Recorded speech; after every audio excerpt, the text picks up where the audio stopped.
Hello everyone, welcome to Medhaswi institute. Students, आज बेटा हम शुरू करेंगे आगे।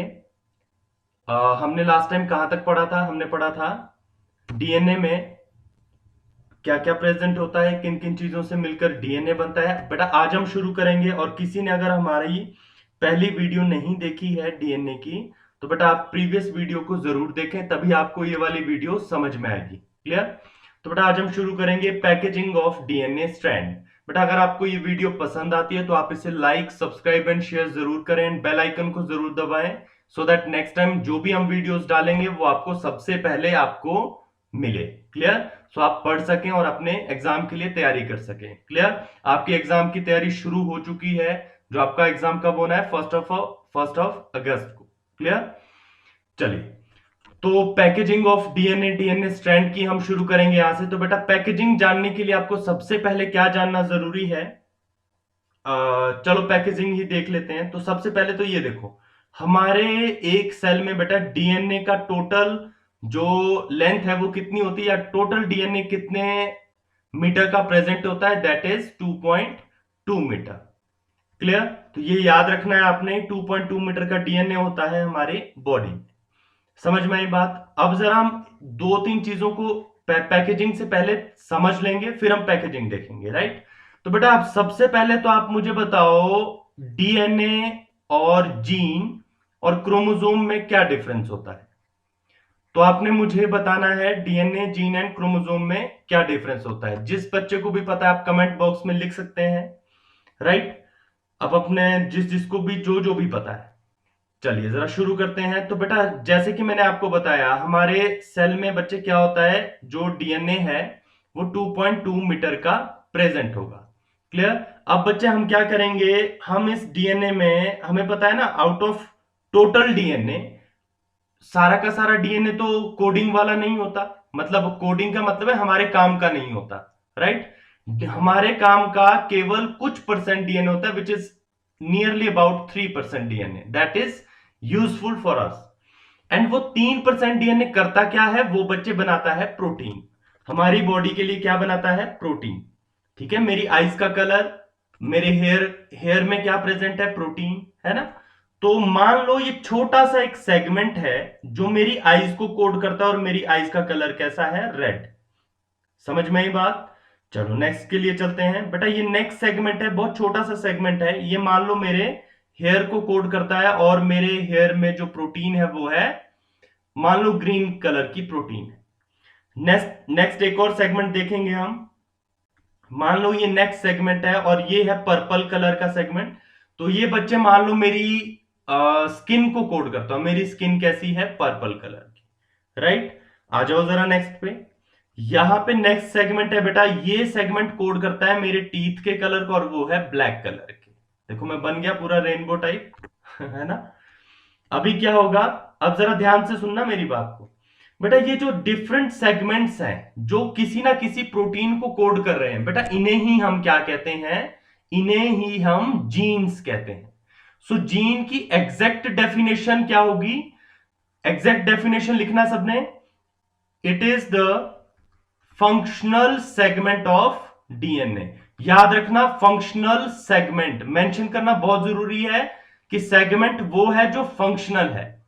बात समझ में आई? क्योंकि देखो सेगमेंट तो ये वाला भी है, ये भी सेगमेंट है, क्या ये कोई फंक्शन कर रहे हैं?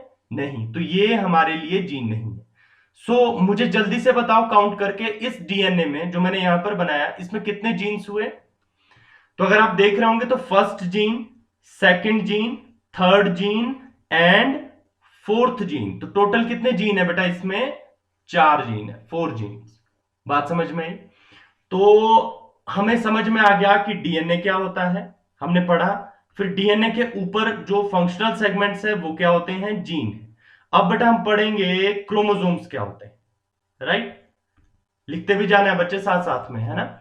क्या होता है बच्चे, जब सेल डिवाइड कर रहा होता है ना, उस टाइम पे ये जो सेल डिवीजन में एक सेल से 2 सेल बनते हैं, उस वक्त पे क्या होता है, डीएनए जो हमारी बॉडी में प्रेजेंट होता है, जो कि जम्बल्ड फॉर्म में होता है, न्यूक्लियस में ऐसे, ठीक है, एंटेंगल्ड फॉर्म में, ये क्या होगा, ये खुद को एक पर्टिकुलर शेप में अरेंज कर लेता है, इस शेप में खुद को अरेंज कर लेगा और इस शेप को हम नाम देते हैं क्रोमोसोम। क्या नाम देते हैं इसे हम? क्रोमोसोम। तो बच्चे ध्यान से सुनना मेरी बात, डीएनए से क्या बना? डीएनए के ऊपर क्या होते हैं? जीन। और डीएनए खुद को किसमें कन्वर्ट कर देता है ड्यूरिंग सेल डिवीजन? क्रोमोसोम्स में। तो जो जीन्स, जब मैंने डीएनए बनाया था उसके ऊपर कितने जीन्स थे? 4 जीन्स। तो अगर उसी से ही क्रोमोसोम बनेगा तो इस क्रोमोसोम पे भी कितने जीन्स होंगे? 4 जीन्स। समझ में आई बात? इसका मतलब डीएनए से ही क्रोमोसोम बनता है और डीएनए के ऊपर जो जीन्स होते हैं वही जीन्स क्रोमोसोम के ऊपर भी अलाइन हो जाते हैं, सेटल हो जाते हैं। बात समझ में आई? क्लियर? अब चलो, अब जरा हम देखना हम लोग पढ़ क्या रहे हैं। अभी जो ये डीएनए सेल डिवीजन के टाइम पे कैसे हुआ, खुद को इसने एक पर्टिकुलर शेप में अरेंज कर लिया। ये जो शेप में खुद को अरेंज करेगा इसे ही तो हम क्या कहेंगे? इसे ही हम क्या कहेंगे? पैकेजिंग। समझ में आई बात? तो यही पैकेजिंग अभी हम पढ़ने वाले। क्लियर? तो अभी आपको समझ में आ गया what is DNA, what is gene and what is chromosome. Clear? अब आ जाओ पैकेजिंग पे। तो बेटा पैकेजिंग होती है एक प्रोटीन की हेल्प से और प्रोटीन का नाम है हिस्टोन प्रोटीन। क्या नाम है? Histone protein. ऐसे कंचे खेले होंगे आपने बचपन में ना, तो वैसे वैसे कंचों की तरह ये प्रोटीन आपको देखने को मिलेगी। टोटल कितने होते हैं? 8। इसलिए इसका नाम क्या है? Histone octamer. बेटा प्रोटीन किससे बनती है? अमीनो एसिड से। और टोटल कितने अमीनो एसिड्स होते हैं? 20। राइट? जिसमें क्या होती है? Main chain plus side chain. याद है? मेन चेन क्या होती है? सब में सेम होती है, साइड चेन डिफरेंट होती है, जिस वजह से हर अमीनो एसिड का फीचर अलग होता है ना? 20 टाइप के अमीनो एसिड है। बेटा होमवर्क लिखोगे सारे के सारे और आपने ये करके आपने मुझे बताना है कमेंट बॉक्स पे वापस से कि आपने ये होमवर्क किया या नहीं किया। होमवर्क क्या है? आपने सभी के सभी अमीनो एसिड के स्ट्रक्चर बनाने हैं एक तो, राइट? इनके 3 लेटर कोड लिखने हैं। याद रखना इंपॉर्टेंट है ये। 1 लेटर कोड लिखना है, कौन सा अमीनो एसिड एसिडिक है और कौन सा बेसिक है, ये भी आपने लिख के लाना है। याद रखना पिछली बार क्वेश्चन आया था नीट के एग्जाम में, बेसिक कौन सा अमीनो एसिड, आपके पास 4 ऑप्शंस थे, राइट? उसमें से आपने चूज करना था बेसिक 1। तो मैं आपको अभी नहीं बताऊंगा कौन सा बेसिक है कौन सा एसिडिक है, आपने खुद करके लाना है। फिर आपको अगर कोई डाउट है तो आप कमेंट बॉक्स में डाउट पूछ सकते हैं, मैं आपको रिवर्ट जरूर करूंगा। क्लियर? तो आपने ये सारा होमवर्क कल तक कंप्लीट करना है। स्ट्रक्चर लिखने हैं, 3 letter code, 1 letter code, acidic कौन सा है, बेसिक कौन सा, साथ में पोलर कौन सा और नॉन पोलर कौन कौन से हैं। क्लियर? ये आपने करके लाया है। समझ में आई बात?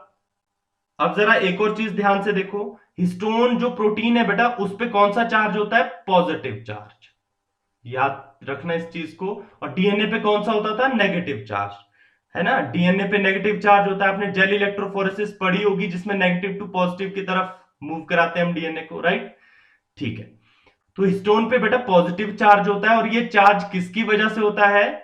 अमीनो एसिड की वजह से। कौन सा अमीनो एसिड प्रेजेंट है उसकी वजह, कौन सा अमीनो एसिड ज्यादा अमाउंट में प्रेजेंट है वो डोमिनेंस दिखाएगा, उसी वजह से पॉजिटिव और नेगेटिव चार्ज की प्रोटीन्स बनेंगी। क्लियर?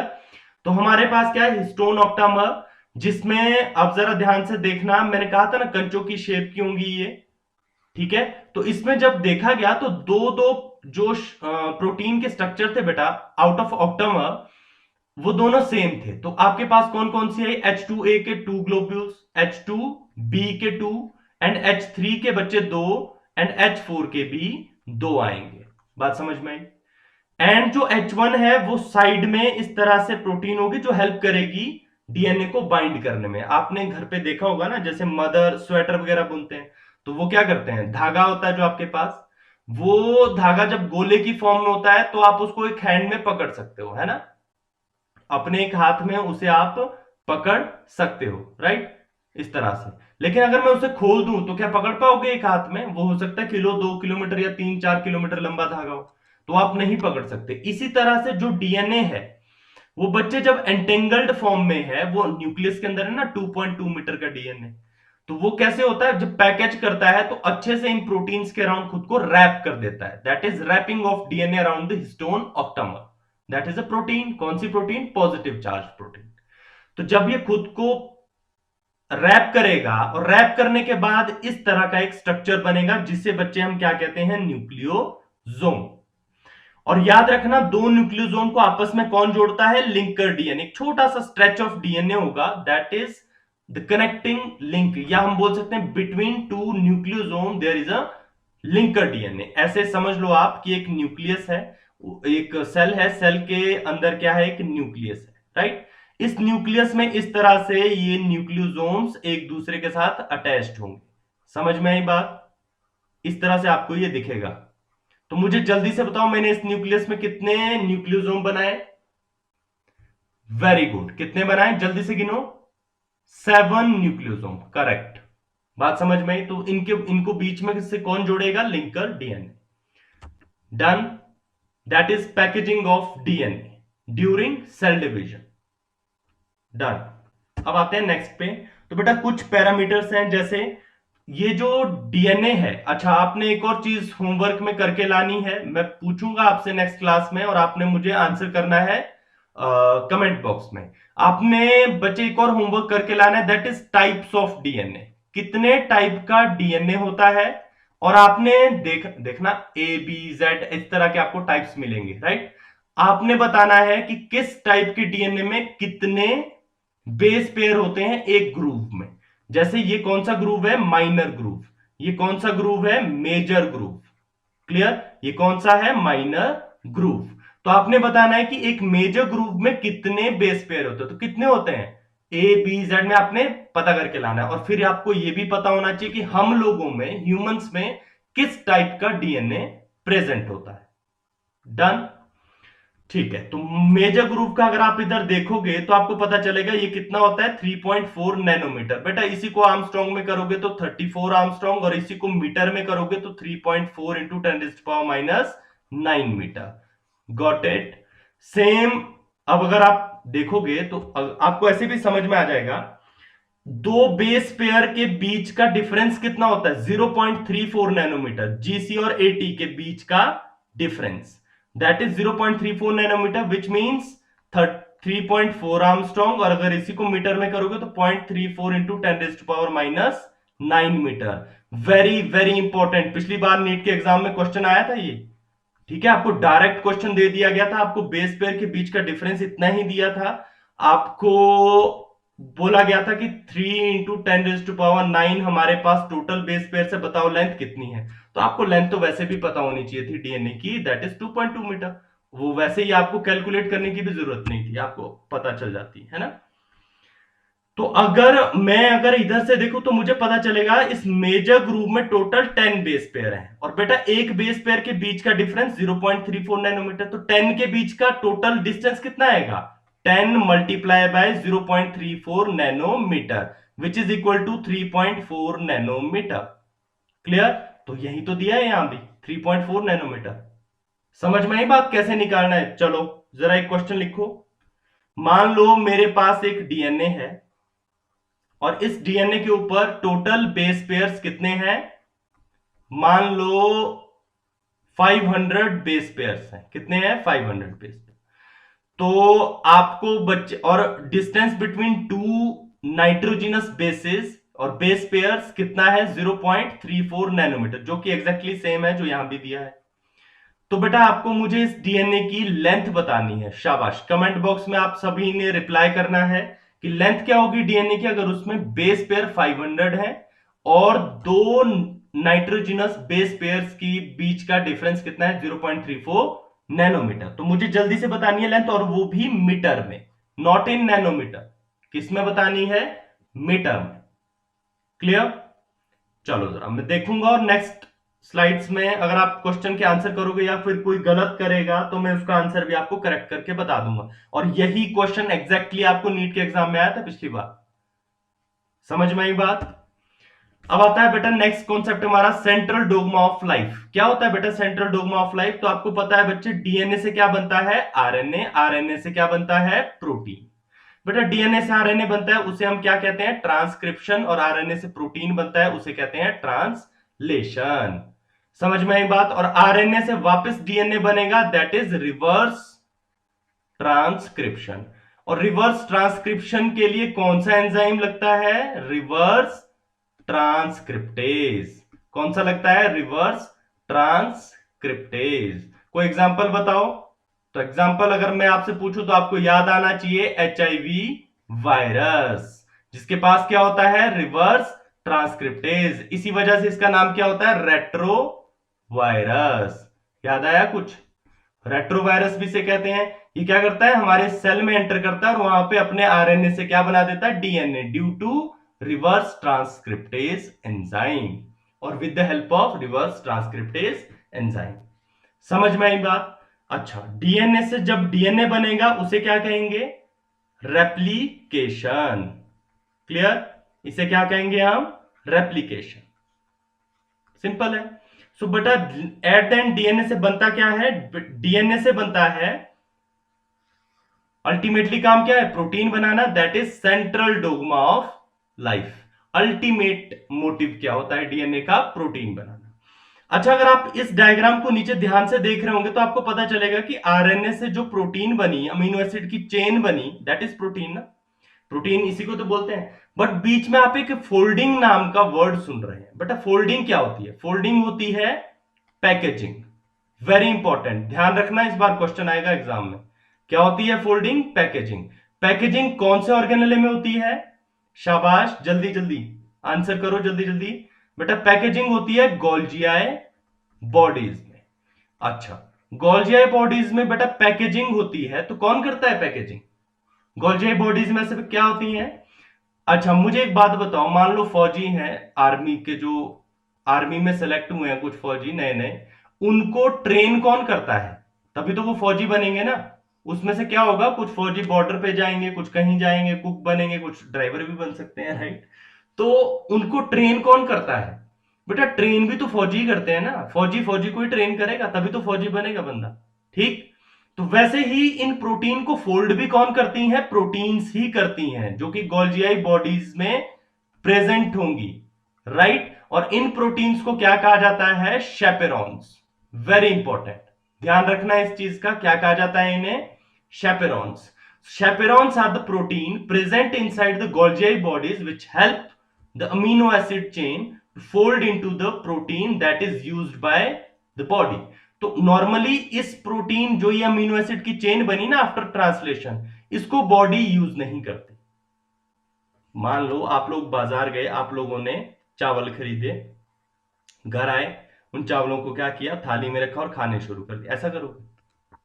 ऐसा नहीं करोगे ना। आप क्या करोगे? उन चावल को पहले बॉयल करोगे, पकाओगे, फिर खाओगे। तो सेम यहां भी है, जो ट्रांसलेशन के बाद प्रोटीन बनी अमीनो एसिड की चेन, वो बॉडी यूज नहीं करती। बॉडी यूज कब करेगी? जब वो फोल्ड हो जाएगी और एक पर्टिकुलर फॉर्म या शेप में आ जाएगी, राइट? और वही शेप को बॉडी फिर यूज करेगी। डन? तो बच्चे आज के वीडियो लेक्चर में इतना ही। नेक्स्ट क्लास जो हमारी होगी वो होगी अब सेल के ऊपर। किसके ऊपर? सेल के ऊपर। एंड उसके बाद बच्चे हम चलेंगे बायोमोलिक्यूल। देन हम, आप मुझे कमेंट बॉक्स पे बता देना कि हम लोगों ने बायोमोलिक्यूल के बाद डाइवर्सिटी पे जाना है आप लोगों ने, या फिर हम पढ़ेंगे प्लांट फिजियोलॉजी, दो में से एक। तो जो भी आपको ठीक लगता है आप मुझे बता दीजिए, हम वही शुरू कर देंगे। लेकिन आपका पार्टिसिपेशन बहुत जरूरी है। अगर आप लोग बच्चे अच्छा रिस्पॉन्स देंगे या फिर अच्छे से हमें मोटिवेट करेंगे, तो हम आपको और अच्छा कंटेंट आपके लिए लाते रहेंगे, राइट? बाकी आप लोगों को अगर केमिस्ट्री और फिजिक्स की क्लासेस भी चाहिए तो आप लोग क्या कर सकते हैं? आप लोग मुझे कमेंट बॉक्स में बता सकते हैं। अपने फ्रेंड्स के साथ जरूर शेयर करना वीडियो, सो दैट उन्हें भी बेनिफिट हो, उन्हें भी आसानी हो अपने एग्जाम के लिए प्रिपेयर करने में। क्लियर? एंड बच्चे, मैंने आपको पिछले लेक्चर में भी बताया था, हम लोग क्रैश कोर्स शुरू कर रहे हैं, ऑनलाइन क्रैश कोर्स, जहां पे आपको इसी तरह की इंटरेक्टिव पीपीटीज मिलेंगी। ठीक है? तो ये एक लाइव क्रैश कोर्स हम शुरू कर रहे हैं, 45-50 डेज का रहेगा, जहां पे हम +1 +2 आप लोगों को कंप्लीट करवाएंगे। एंड अगर आपको इसके लिए रजिस्टर करना है, आप जो डिस्क्रिप्शन में नंबर दिया आप उस पर मैसेज कर सकते हैं अपनी सब्सक्रिप्शन के, अपने रजिस्ट्रेशन के रिगार्डिंग। सो हम आपको रिवर्ट कर देंगे accordingly. So thank you so much students, thanks for watching.